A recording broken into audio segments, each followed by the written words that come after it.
Assalamualaikum warahmatullahi wabarakatuh. Ayah bunda yang dirahmati oleh Allah dan anak-anakku yang soli dan soleha, kelas 4 Pulau Jawa. Alhamdulillah wa syukurillah atas nikmat yang selalu diberikan Allah kepada kita sekalian, yaitu nikmat sehat walafiat, sehingga kita bisa melaksanakan kewajiban kita, yaitu belajar. Salawat serta salam tak lupa pula kita sanjungkan kepada Nabi besar Muhammad Sallallahu Alaihi Wasallam yang telah membawa umatnya dari alam kegelapan menuju alam yang penuh terang benderang dengan cahaya ilmu pengetahuan. Anak-anakku yang solih dan solihah, pada kesempatan ini kita belajar tentang tema 1, indahnya kebersamaan, subtema keberagaman budaya bangsaku, dan muatan lokalnya yaitu PPKN, Persatuan dan Kesatuan dalam Keragaman Budaya Indonesia. Pada kesempatan ini, Ibu akan menampilkan contoh persatuan dan kesatuan di sekolah. Ya, kita bisa melaksanakan bersih-bersih lingkungan sekolah secara bersama-sama. Biasanya ini kita lakukan di hari Jumat. Dilakukan di hari Jumat secara bersama-sama dari kelas 1 sampai kelas 6, membersihkan lingkungan sekolah. Kemudian dilaksanakan dengan cara gotong royong supaya kerjaan yang kita lakukan itu lebih ringan dan menyingkat waktu, lebih pendek atau lebih singkat, tidak berlama-lama. Kemudian di lingkungan kelas kita bisa melaksanakan piket bersama, baik itu si A membersihkan jendela, ada yang menyapu lantai, mempersiapkan kain pel, kemudian membersihkan papan tulis, membereskan meja. Walaupun mengepel kelas itu tidak kita laksanakan, paling tidak kita menyapu lantainya.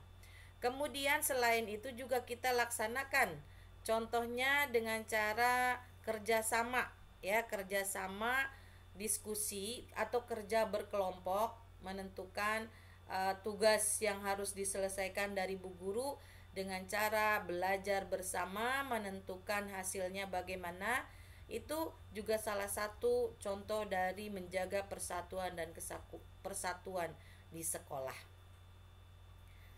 Selanjutnya, menjaga persatuan dan kesatuan di masyarakat. Di lingkungan kita misalnya membersihkan selokan-selokan, membersihkan lingkungan dari sampah, itu kita harus membantu. Walaupun kita masih anak-anak, boleh untuk membantu orang tua membersihkan lingkungan.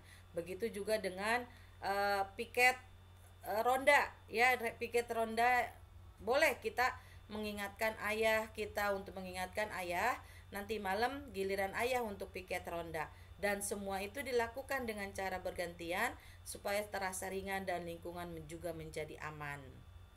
Selanjutnya, contoh persatuan dan kesatuan di rumah. Ya, ayah, bunda, kakak, adik, diri kita sendiri juga belajar untuk membersihkan lingkungan rumah secara bersama-sama. Biasanya seminggu sekali atau sepekan sekali kita lakukan. Ayah memotong rumput, ibu menyapunya, kemudian kakak menyiram tanaman, adik juga ikut membantu, dan kita juga ikut membantu bersama-sama.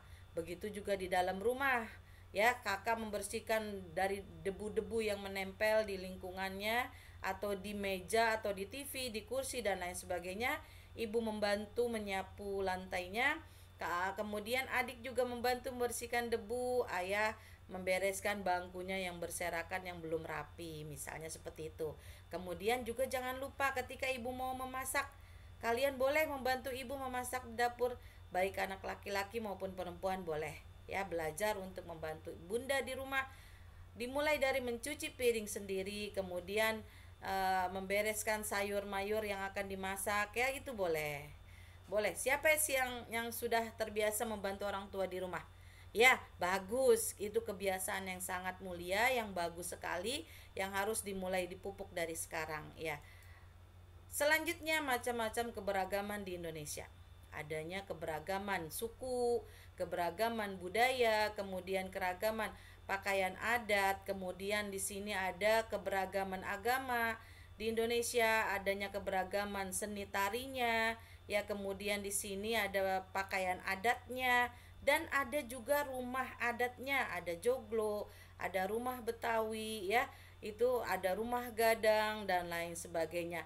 Semuanya itu adalah kekayaan yang dimiliki oleh Indonesia. Kemudian manfaat menghormati dan menghargai keragaman agar terwujudnya persatuan bangsa, terciptanya kerukunan hidup bermasyarakat, terciptanya rasa aman, tentram dan nyaman di masyarakat, mendorong masyarakat untuk hidup bersama dengan harmonis, memperkuat ketahanan nasional sehingga tidak mudah untuk dipecah belah.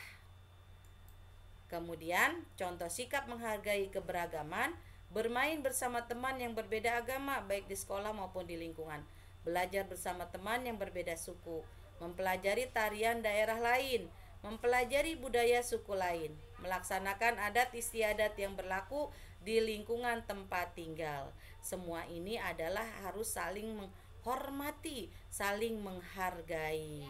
Terima kasih anak-anakku sekalian atas penjelasan Bu Guru. Mudah-mudahan kalian bisa memahaminya, dan jika belum memahaminya ataupun tidak memahaminya, boleh bertanya nanti pada pembahasan materi. Di sini kemudian ada tugas juga, latihan. Bacalah kembali buku paket halaman 31 sampai 33. Kerjakan latihan di buku paket halaman 34. Ibu kira selebih kurang lebihnya Ibu mohon maaf. Ibu akhiri, wabillahi taufiq wal hidayah. Wassalamualaikum warahmatullahi wabarakatuh.